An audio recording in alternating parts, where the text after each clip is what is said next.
This forum is part of the City Club's Criminal Justice Series, sponsored by the Shar and Chuck Fowler Family Foundation.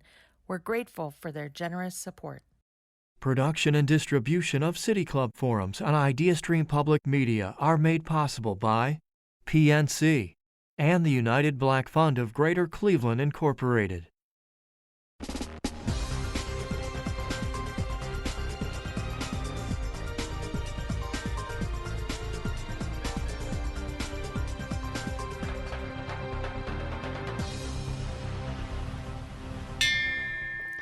Hello and welcome to the City Club of Cleveland, where we are devoted to conversations of consequence that help democracy thrive. I'm Dan Moulthrop, Chief Executive here and a proud member.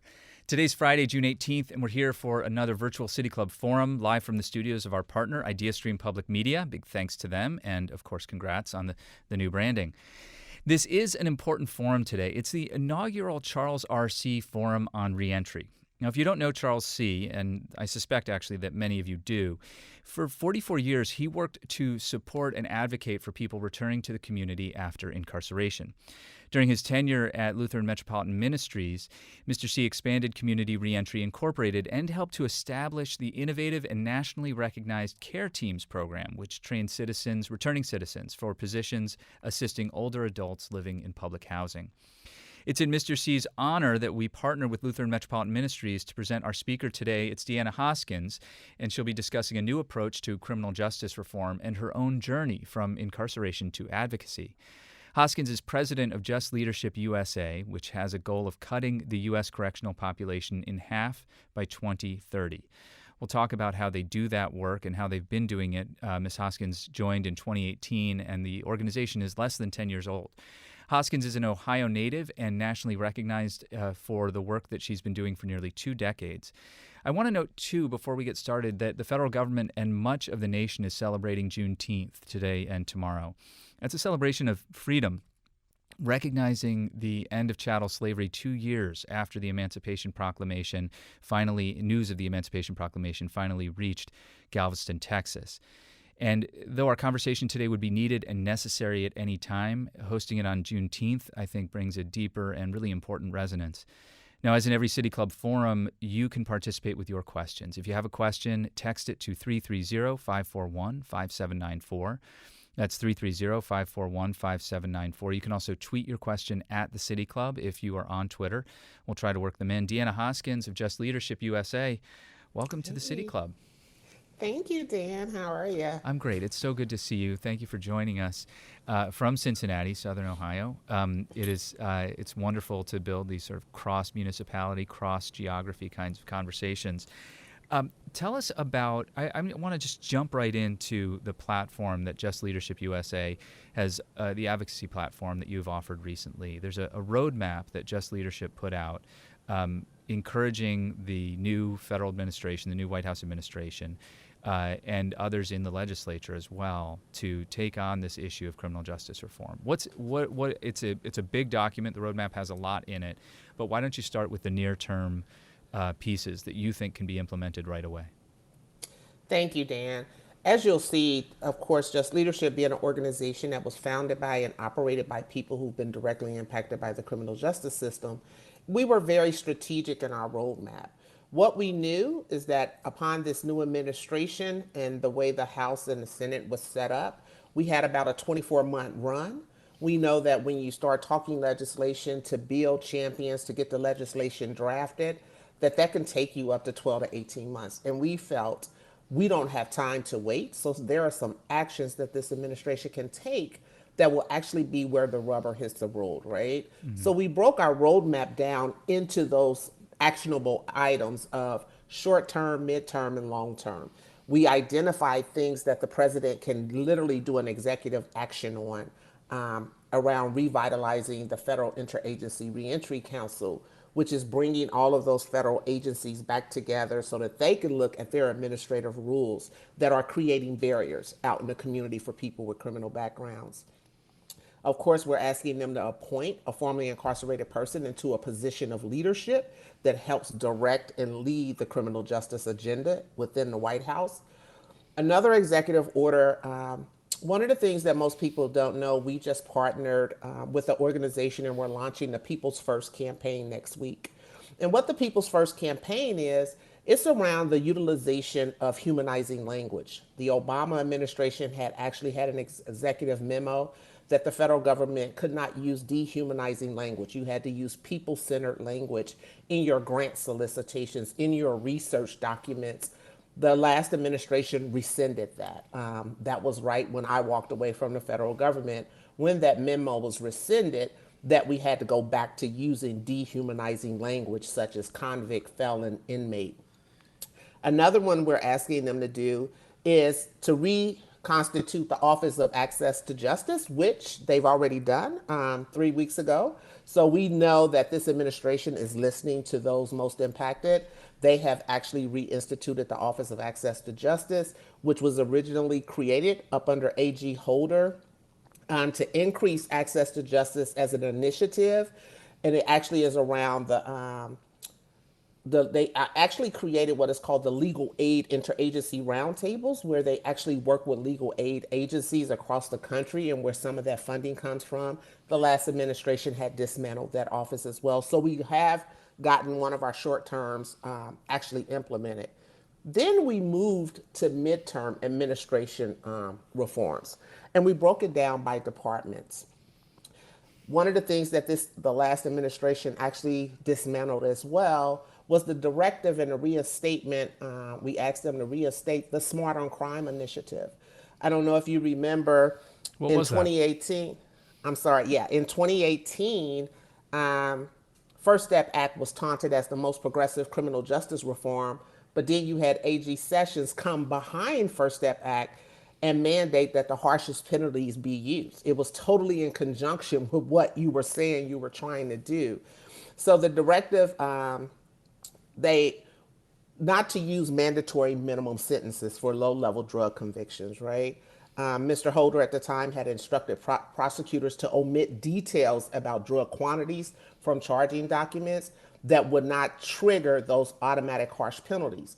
And what we just saw, the Supreme Court of the United States actually just challenged First Step Act for a gentleman who wanted to be resentenced on his crack conviction, and because his previous criminal activities was used, they overturned it and said First Step Act did not apply to people who had low-level crack charges. But the country thought that's what First Step Act was addressing, right? And the Supreme Court just overturned that and kind of just stepped on First Step Act to show its uselessness at this point.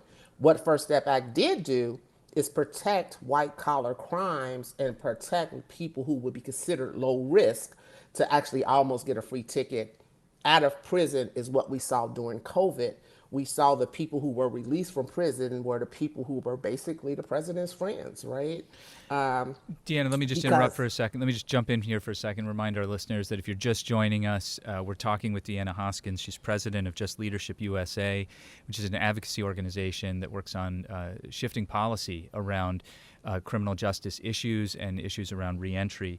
If you want to join the conversation, if you have a question about these issues, text it to 330-541-5794 or tweet it at the City Club, and we'll work it into the program in the second half of the program. And I just wanted to mention that we have a link. If you're on Twitter, we have a link to this roadmap that we're talking about on our Twitter feed, and it's on my Twitter feed too, for what it's worth. And it's really expansive. And I just want to, before we get too deep on the First Step Act and your critique of that, I wanted to come back to just point out that some of these areas here, the abolition of solitary confinement, a moratorium on the use of risk assessment tools, which is there's a nuance there that's really interesting. And I mean all sorts of things in the midterm, and then long-term legislation that you're advocating for that includes the a repeal and reversal of the 1994 crime bill, and also eventually constitutional reform of the 13th Amendment as well, and ending felony disenfranchisement, allowing returning citizens the opportunity to vote. This is a very, very comprehensive advocacy agenda, and I just want to point to after we talk about the First Step Act, I want to ask you a little bit about why why the focus on policy and not programs, because I think that's an important distinction as well. But you were talking, Deanna Huskins, about the First Step Act, which was really lauded as this major progressive reform, and some said a surprisingly progressive reform given the conservative nature of the Trump administration. But you had some serious critiques of it.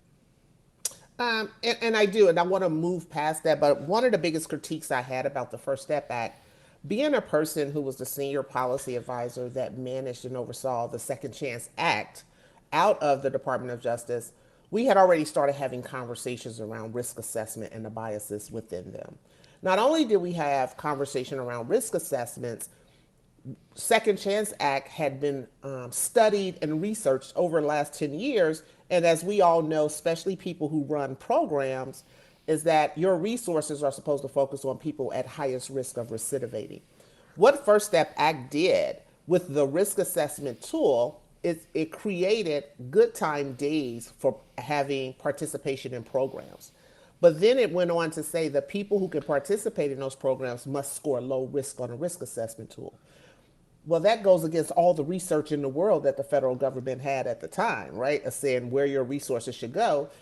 And when Black and brown people consider always to score high risk simply based on how our communities are over-policed, how our schools have more law enforcement than we do social workers, and the static questions on a risk assessment tool, you were outright excluding the most marginalized, most oppressed community from even accessing programs within correctional facilities to get the good time.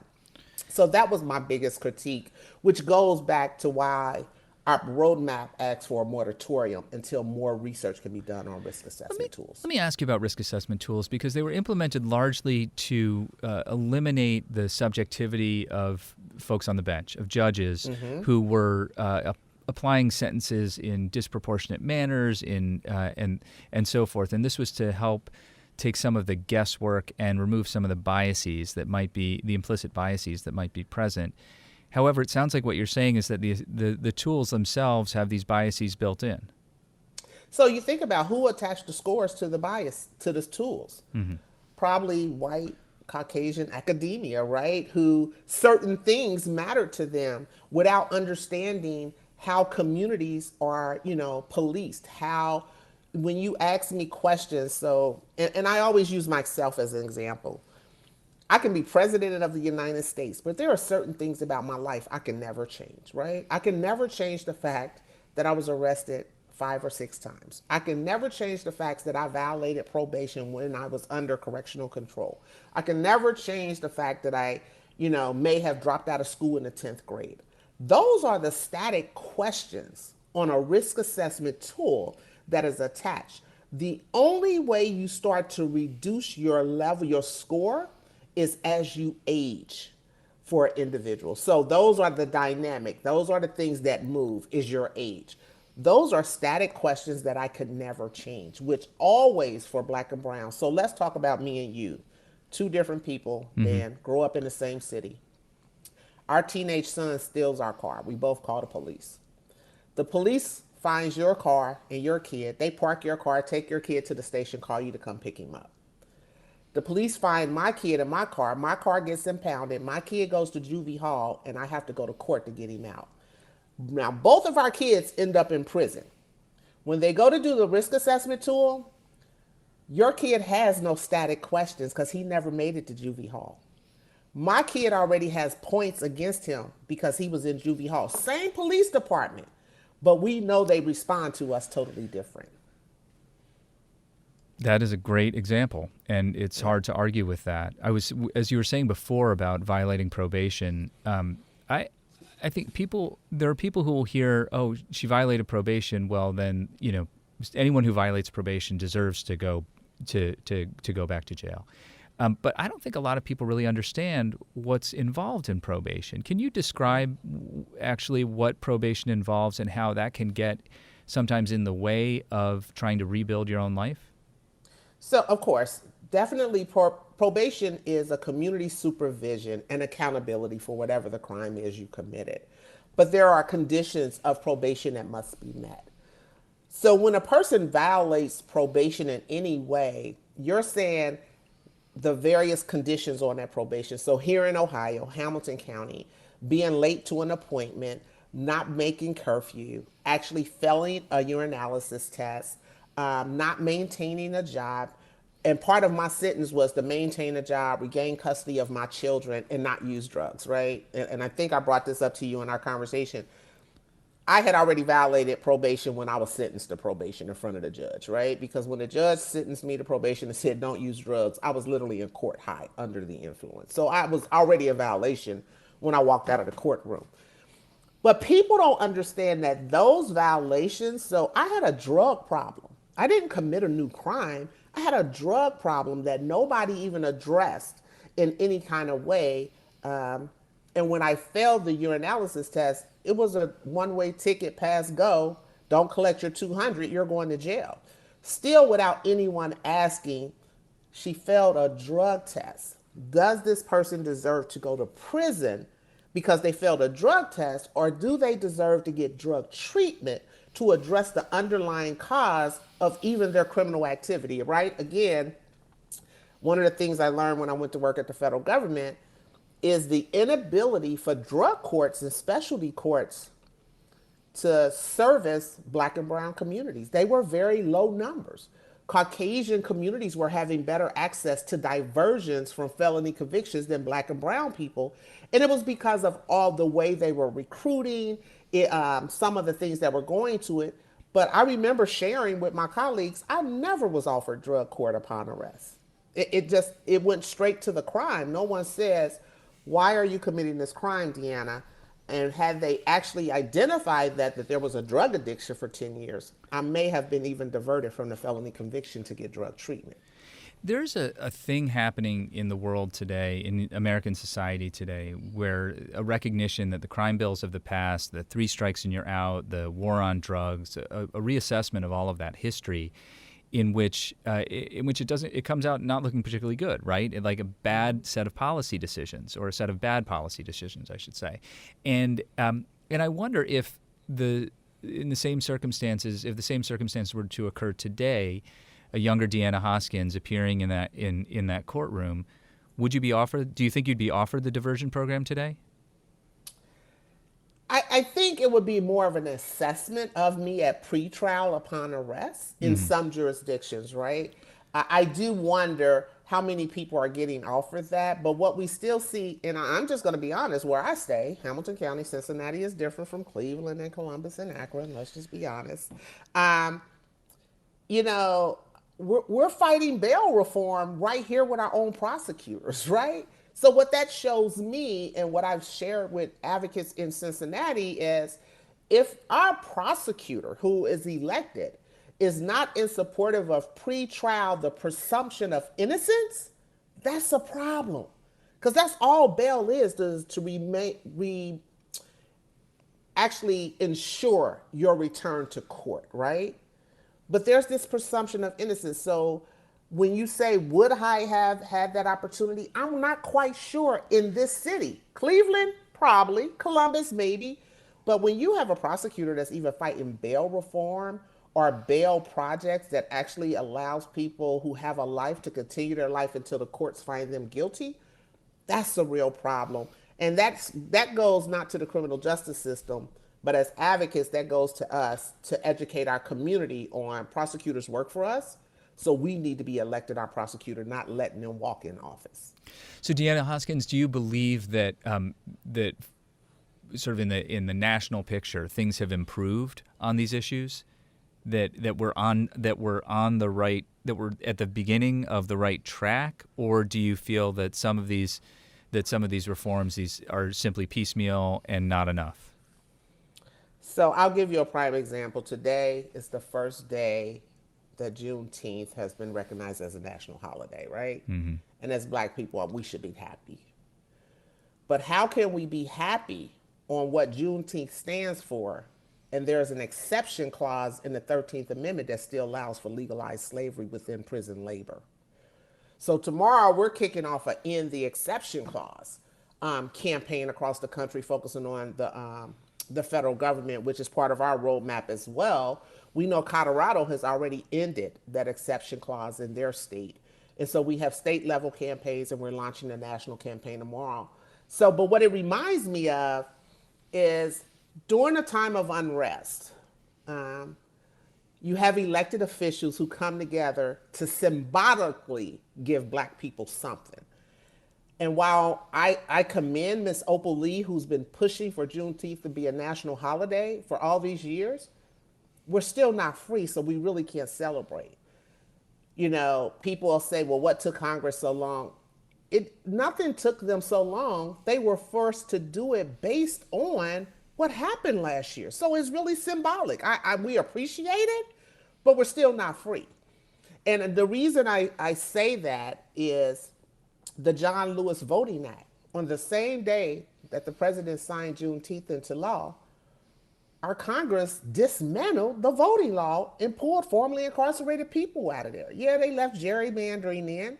So you gotta follow every piece of it to actually see what is really being given. And what we saw last year is what the history has shown us. Every time we think we got something, we move through society. And then all of a sudden, 15, 20 years, it combusts. And we hit the streets, we demand change, and they throw us crumbs. I've been sharing with advocates, we cannot take our foot off the gas pedal because we're not taking crumbs anymore, right? We want true liberation. You gave us Juneteenth as a holiday, fine. Now I need you to have the courage to end the exception clause in the 13th to totally dismantle slavery. On top of that, I need you to restore our voting rights. I'm going to read the text of the 13th Amendment here so that everybody knows what we're talking about. Neither slavery nor involuntary servitude, except as punishment for crime whereof the party shall have been duly convicted, shall exist within the United States or any place subject to their jurisdiction. So it's that clause, that except as a punishment for crime, which continues to allow for the use of prison labor. Mm-hmm. And guess who's the biggest consumer? The government. They make our license plates, right? They actually run the prisons. Most people who actually have never worked in a prison don't realize, yeah, you got correctional officers, you got case managers, you got unit managers. But who cuts the grass, who does the landscape, who does the laundry, who does the cooking in the kitchen, who transports the patients back and forth to the infirmary, who cleans the infirmary, are the individuals who live there. So that's why if you ever knew someone working in a prison, they hated when the prison went on lockdown because that meant all staff had to work in the kitchen just to feed the compound. So the government itself is the biggest user and utilizer of prison slavery. So there is you have spoken to a distinction between policy work and policy advocacy, between policy advocacy work and programmatic work. Just Leadership USA focuses on policy advocacy, and there are other organizations like Lutheran Metropolitan Ministries, which we've mentioned before, that does programmatic work helping returning citizens reintegrate into their communities and helping to prepare them not to recidivate. Mm-hmm. Why is the policy work so important? There's a lot of this that's very intuitive, but I want to ask you to kind of unpack it. So, and I think you'll see that from Charles C. work, right? Charles created this unique program of people returning to the community to assist senior citizens in some way. But there were some people who had certain crimes that couldn't be in those jobs. So there are other job markets that people with certain convictions can be in. The policy is what is stopping how people reintegrate and become successful. So you can have a program all day focused on workforce development, focused on getting housing, and people always run into barriers based on crimes that their clients or the people they're serving have actually encountered in some kind of way. And I've always asked the question, programs, and I'm gonna be honest, I don't think reentry is programs. I think reentry is a process, and programs help people navigate that process, right? Around how to get to sustainable, self-fulfilling, productive members of society. Policies block some of that things. Policies block how people have access. One of our legislation is the lifetime ban on drug offense for SNAP TANF benefits. Yeah, Ohio has waived out of it, but if we get a governor who wants to rescind that waiver everybody in the state of Ohio that has been convicted of a drug offense will no longer be eligible for TANF and SNAP benefits, right? But that's a policy that's kind of, if you're a person who's been convicted of a crime, that's something lingering over your head every time your elected official changes. So policy supports programming that's actually helping people reintegrate. They go together. It's not an either or. You have to address both, because the more policies that could not be harmful to people, it gives better access to people who are reintegrating and the programs that are assisting them. What are you hearing from federal legislators and state legislators around the country about these items on your agenda? It seems to me that there has been this shift. I spoke before about the reassessment of the war on drugs, the understanding of the dynamics that led to mass incarceration of Black and brown men in particular, but disproportionately impacting Black and brown communities, both men and women and juveniles. It does seem as if there is more of an appetite to consider serious policy reforms that some would characterize as progressive, things that would never have been considered even by Democrats 20 or 30 years ago. I totally agree with you. I guess my critique of that, where the sentencing a juvenile to life without parole has been determined unconstitutional, right? And we're seeing 50 and 60-year-old men who were sentenced at 15 and 16 being released, especially in Pennsylvania. We're seeing people like William Underwood, who spent 33 years for a first-time offense around drug trafficking in the federal system, being released. There's an appetite, but there's slow movement. And my argument is, it's slow movement to undo it, but it was real quick movement to do it, right? You stripped our liberty. You tore up our communities real quick with the 94 crime bill, then came back with the 96 bill, which actually started removing access to basic human needs such as food, shelter, clothing, and all of that. But you're real slow. And even when you want to give us our liberation and our freedom, you want to piecemeal it to us, right? And that's why our roadmap is very bold. I don't want you to, we didn't go into the 94 crime bill and start pulling out pieces for you to fix. We said repeal the 94 crime bill. Don't piecemeal our freedom to try to fix the 94 crime bill. Repeal it to undo in whole as you took it in whole, right? While you say you have that, people don't want to lose their political foothold. People are career politicians, right? And they still, I can't appear too soft in this area, but I want to challenge that, Dan, because if it's people over politics, it's really not about your political position. It's about human dignity and seeing everyone as a human. And if the policy that you're implementing is dehumanizing a segment of population in any kind of way. So it does. When you say except with the 13th Amendment clause, you're actually saying this dehumanizing thing of slavery that was abolished is still okay in this one situation.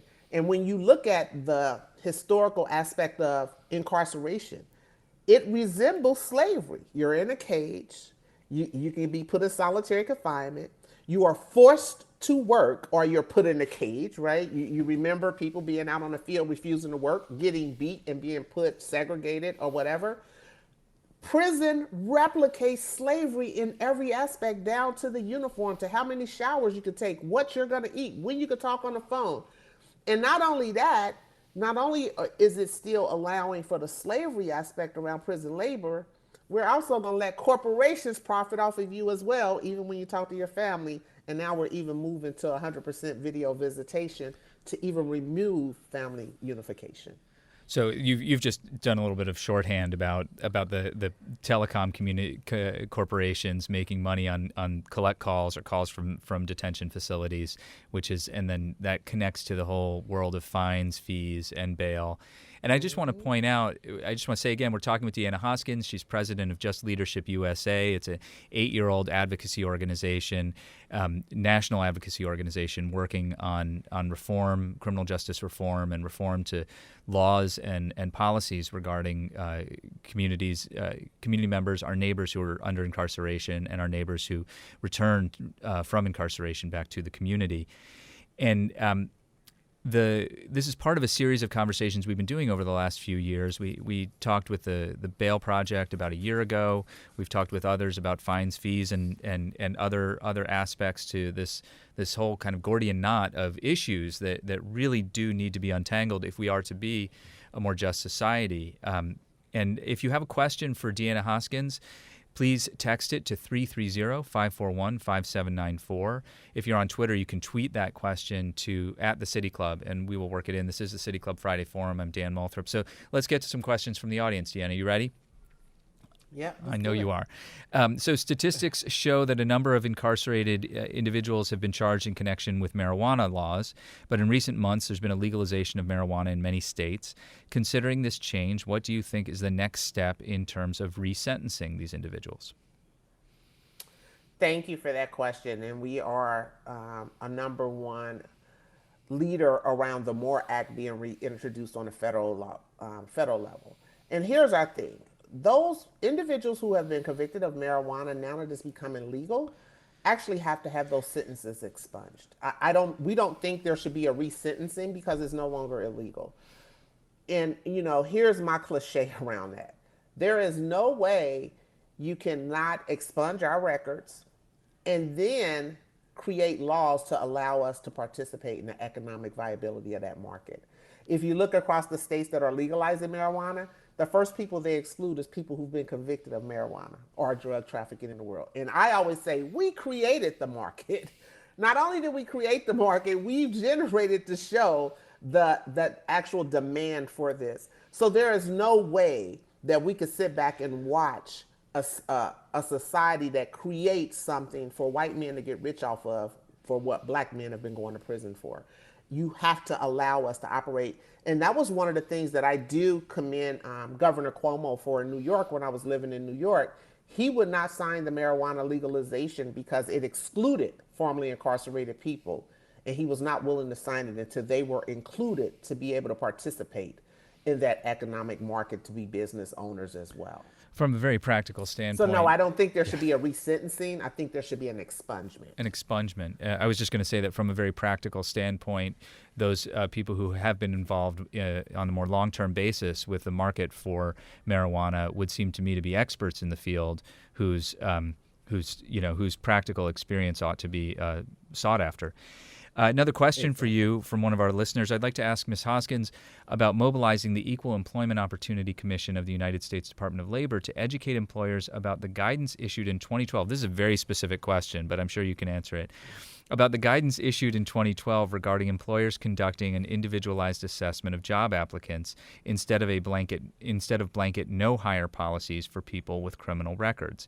In my work with returning citizens, I found too many employers are still not conducting individualized assessments.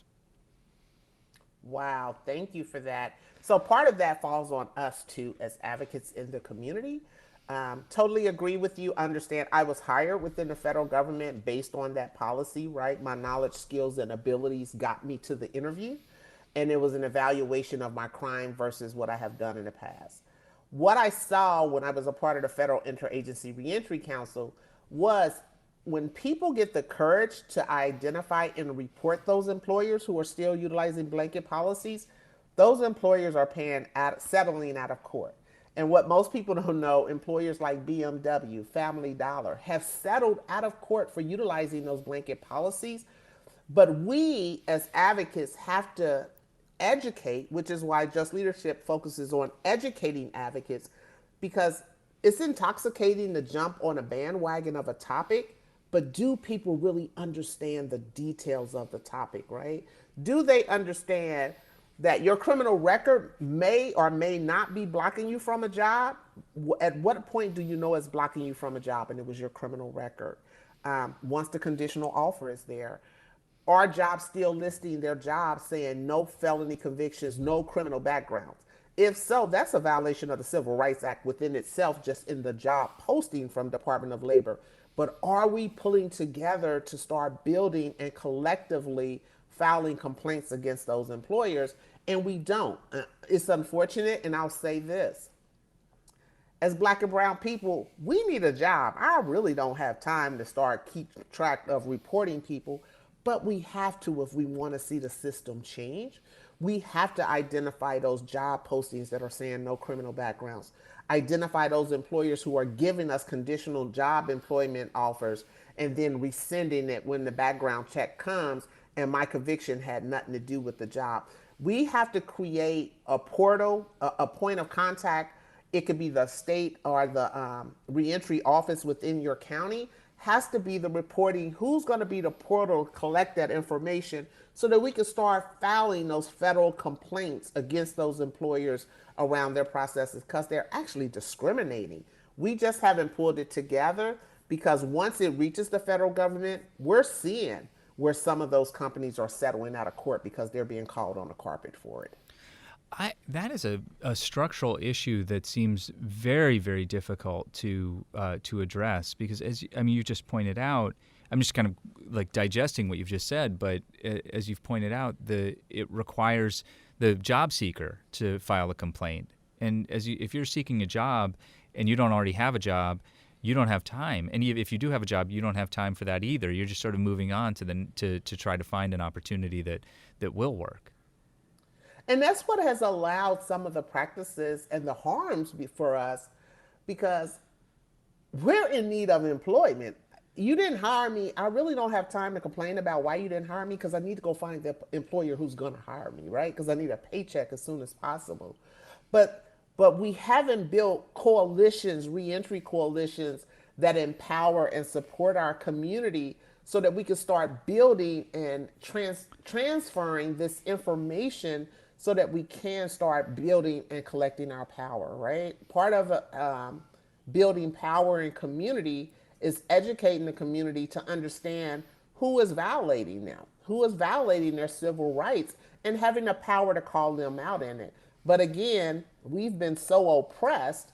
Do I even have time to report back to you of, hey, I went to this job and they didn't hire me because of my criminal background? That just took 20 minutes. I could have been on another interview. So how do we set those processes up? And that's where the responsibility comes on us. I always say, especially with reentry programs that focus on workforce, what are some of the questions you're having job seekers, like 3 questions after every interview, after every conversation, that they can fill out to actually start talking to their job coach with? We could start collecting some of that information that way, right? We have to create the system, because the system is definitely not going to be created for us. Another question for you, Deanna Hoskins. Do you have a comment about fair chance housing laws that attempt to remove barriers to rental housing that are related to criminal history? I do. I'm sure you do. Housing is a basic human need. What does my criminal background have to do with me having access to safe housing? And I think a lot of times people exclude people who have criminal background as being qualified or deserving to be safe in some kind of way. So I'll tell you what we did do here in Cincinnati, and I know Cleveland was ahead of the game because we follow suit with Cleveland. Even with our housing authority, when I first became the director of reentry in Cincinnati, our housing authority had a policy that you couldn't apply for housing till 5 years after completion of your sentence. And I remember going to their board meeting, and I wanted to ask the question of the board and the director of the housing authority to help me understand. I served 5 years in prison. I'm sentenced to 5 years parole. You're telling me I then have to be 5 years homeless in the community, total of 10, because I did 5 on parole. Now I got to be off another 5 before I could get housing. And nobody understood what I was talking about. They was like, no, that's not what we're saying. That's exactly what this rule says. And once I was able to explain that to the commission and the director, we were able to change that standard operating procedure back to 3 years from conviction, right? So now that same person serving 5 years in prison just became eligible for housing after their third year in prison, can actually apply to be on a waiting list before they get out. But how do we move that into the private market of landlords, right? To not discriminate. I'm a landlord myself, and I ask myself the question all the time, what crimes am I biased about that I wouldn't rent to? And I have to be honest about that, right? Who am I not comfortable renting to, or am I not comfortable? That's a chance you take as a landlord, but I think we have to have the practices that don't allow. One of the biggest things everybody's going to say is arson and individuals convicted of a sex offense, right? Because your house is in a community and you definitely don't want nobody to burn your house down, right? But in reality, look at Ohio. We haven't identified sex offenses. We've put predators into the same category as a level 1, right? So when you say sex offender to anyone, for me, I remember there was a time I immediately went, you had to either violate a child or harm a woman. That's all I gave you credit for with that label. Once I started working in the Department of Corrections and realized a college student, public drunkenness, actually out in a park, actually could get this label or different things, I then started to realize how the system and the policies cause more harm on us being successful because we put this overall label on people that's going to scare people around housing and different things. So I think we have to institute fair housing policies, but I'm realistic. There's going to be some limitations, and then that's where we have to go back to the policy level at the state of how you even identify and classify people who have committed certain crimes. Another question for you, and I'm glad this came up because I wanted to ask it myself. Could you talk about your own journey? How did you move from recovery to this advocacy role? So, of course, I did not wake up one day or get released and walk out of a correctional facility and was like, I'm going to become an advocate. No, I just wanted a job like everyone else. I wanted to get my children back, and I wanted to build a life, whatever that life was going to look like. And what I found out before I was arrested, again, I suffered with a drug addiction for over 15 years, addicted to crack cocaine, lost custody of my children, and ended up serving time in a correctional-based facility here in Hamilton County. And one of the things I tell people is I didn't go to jail. I was not convicted, and I didn't have skills. I had skills. At the time, data entry was popular. I took it in high school in a vocational class. And it's actually the employment that sustained and supported my drug addiction. But when I was released with that felony conviction, I could no longer work in that field because that field at the time, that's when we were still writing checks. And those checks, remember at night, your check got processed through the data processing. That's what data entry was. I had a theft charge. I could not go work in a financial institution again, even in data entry. So now my felony conviction had created a barrier to the skill set that I had to be able to be employable. And I remember I applied at this one job. They literally, based on my experience, wanted me to be a supervisor in a check processing center. And when the lady found out I had this felony conviction, she was floored. And I'm sitting there and I'm talking to her. And she was like, I'm sorry, we can't hire you. And I remember asking her, because I had to go see my probation officer. I'm still on probation again. And here I can't find a job. And they're going to violate me again because part of my conditions is to have a job. And when I asked her for that policy in writing, she couldn't produce it. And I knew at that moment, I was living and facing a system that was dependent on the person who was interviewing me. So every job interview I went on, I asked for a copy of the policy, and they couldn't produce it. It wasn't in writing. So I started challenging it. And I started challenging it publicly as a discriminatory practice and I remember going back to my parole officer and was like, how do you fight a system that has been empowered to determine what policy they're going to use based on a person with a criminal background, just based on whoever's sitting in that desk and in that position of power, right? So I remember the next interview, and I like to share this story because I'm like, what did I just do? The next interview, I'm sitting there, And I didn't walk into this interview with, oh my God, I need this job. I walked into this interview of, I'm going to challenge this. And I'm going to cross my legs as if I'm empowered to challenge this. So, and it was at Fifth Third Bank in Cincinnati. Now, I know I can't work at a bank. I've been convicted of a theft. But I needed to know if this policy at one of the largest banks in Cincinnati existed on paper. Make it through the interview, make it through the second interview. And we started talking. I say, oh, by the way, I've been convicted of a felony theft. And she was like, you can't work here. And I was like, why not? She was like, our policy won't allow it. I said, can you show it to me in writing? And they didn't have the HR policy in writing. And I remember sitting back in my chair, crossing my legs, saying, so you're telling me that you're pushing a policy that doesn't exist based on how you feel about a person with a criminal background? And she said, no, it's just the way it's always been. I said, based on what and based on who? Who made the decision is who I need to talk to. Nobody could answer my questions. And I knew at that moment, if I didn't fight for myself and expose the harms that were being done to us or to me, because I didn't think about y'all at the time. It was just all about me. I just need a job. If I can't expose the harms being done to me, I wasn't going to have a shot in this. And I'm going to be honest with you. I didn't want to work in a restaurant. I didn't want to clean and mop hallways. I had a skill set. And just because I had made this mistake, is what everyone was funneling me into.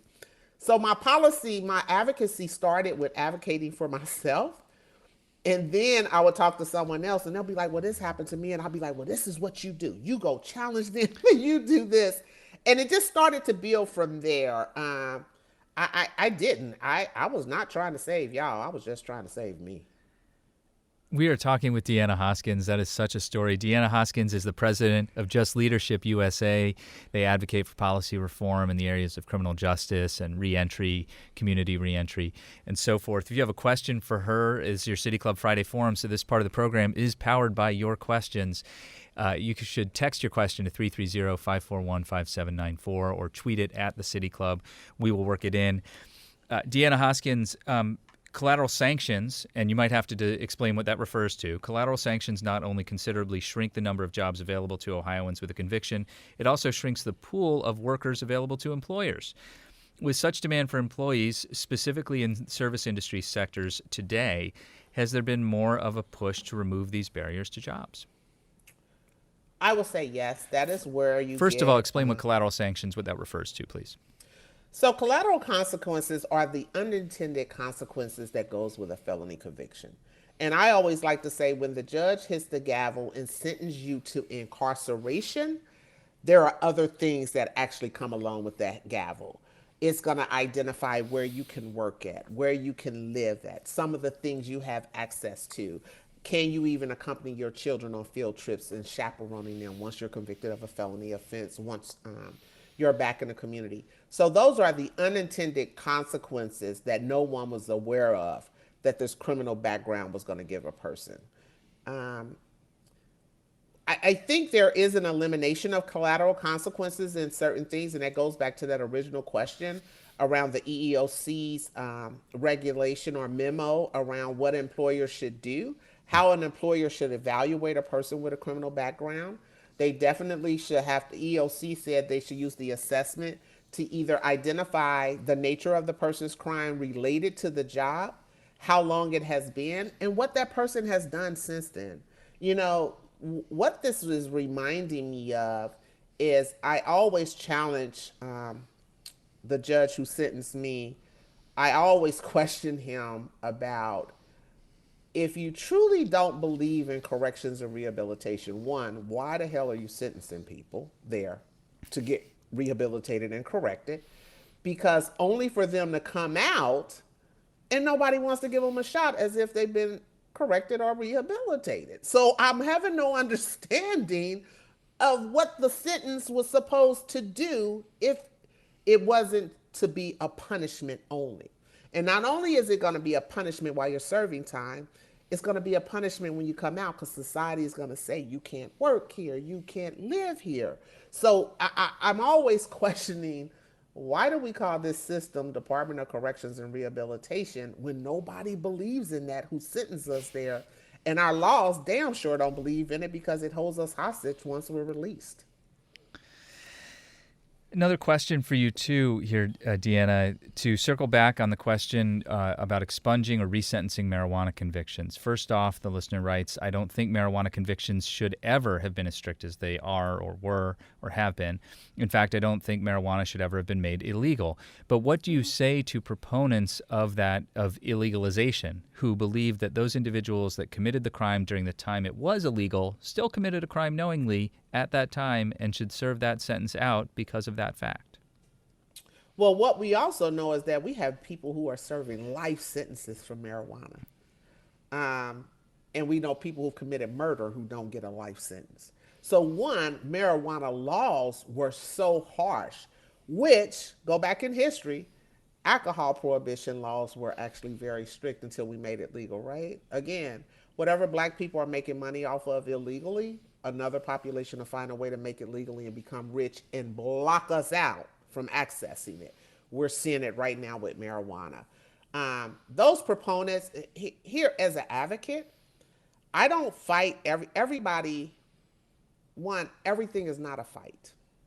So as an advocate, one of the things that we teach or that we know is that people are on a communication scale from 1 to 5. Ones, I'm preaching to the choir. They're on board, they get it.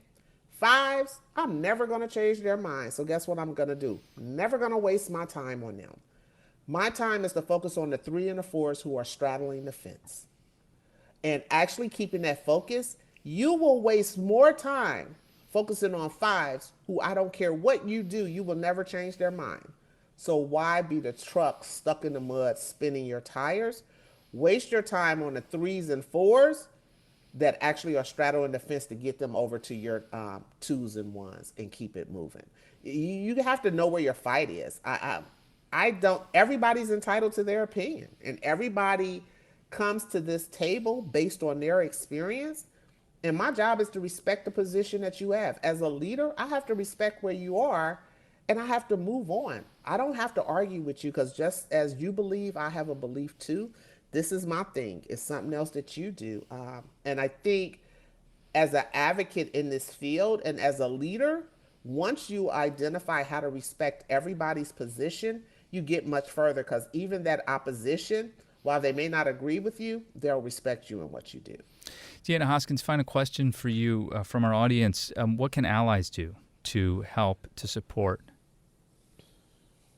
I love this question because I don't need allies. I need accomplices. What's the difference? So what an accomplice is, an ally is just someone who's going to speak and yell Black Lives Matter as well in the street with me, right? But what an accomplice is going to do is kick open the doors of City Hall where I can't access and bring me with them, right? An accomplice is going to kick open that door and actually bring me into that room with them and say, I need you to talk to these advocates who have lived experience on this issue. Accomplices work to get to the accomplishment of what you're trying to do. Just Leadership says directly impacted people have to be at the table of policy decision, not in a performative way. Don't put us on your board to say, I have a person with lived experience. Have a person with lived experience in a leadership decision-making position that their voice is seen and heard. Allies are going to put on a t-shirt with me and walk down the middle of the street with me. Again, accomplices are going to walk up on the stage, grab the mic, and bring it back to me so that I can speak. Do you have accomplices in Congress right now? I do. You have it. And I shared this with an advocate yesterday. Most of you may have heard of Desmond Meade. Desmond led the restoration of 1.4 million people with criminal backgrounds voting in Florida. And we were talking about H.R. 1. He was in D.C. yesterday, and he called me because of the dismantling of the John Lewis Voting Rights Act that had happened by Democrats. And we were talking, and I said, sometimes I think we've been addressing this wrong. And he said, what do you mean? I said, we're pushing for legislation that always puts us in this battle, right? they give, we take, they give. You do this back and forth. And I met this lady who's the most humblest, quietest person in Congress that nobody even mentions her name. And once I met her and a lobbyist, an accomplice, introduced me to her, I found out she's the most powerful person in Congress. So I started looking around states, and I was like, the person who sits in these seats in the states are the most powerful, but the less heard. So this lady explained to me from a congressional perspective of, Deanna, you can always write legislation and get into a fight on the House floor. But one thing that always has to happen at a federal and a state level is government has to be funded, right? It's like, yeah, the budget has to be passed, right? She said, so why not put your language into appropriations that fund the government and just get your shit passed that way versus going into a fight with everybody else? You didn't just Sorry. say that. You didn't just say I that. know. Well, And, Deanna, we're out of time. We're out of time, but that lesson is very important, and that's exactly what's happened in Ohio with legislation getting into the budget. But please stay on. Please stay on. I want to talk to you after we're done. I have to wrap this up right now. Deanna Hoskins, what a pleasure to have you on the City Club Forum. you. It's been wonderful. Thank you also to our listeners and all of you for joining us to talk about criminal justice reform with Deanna Hoskins, president of Just Leadership USA. As I said at the outset, our forum is the inaugural Charles R.C. Forum on Reentry, presented in partnership with Lutheran Metropolitan Ministries. And our forum today is also part of the Criminal Justice Series that we present in partnership with the Shar and Chuck Fowler Family Foundation. Big thanks to you and members and sponsors and donors who support our mission to create conversations of consequence that help democracy thrive. We have a bunch coming up next week. We also have some coming up in person on Public Square starting on Tuesday, July 6th. We hope you'll join us for that, and we'll be back in person at the City Club later on in July. You can find out more, keep track at cityclub.org. I'm Dan Moulthrop. Our forum is now adjourned. For information on upcoming speakers or for podcasts of the City Club, go to cityclub.org.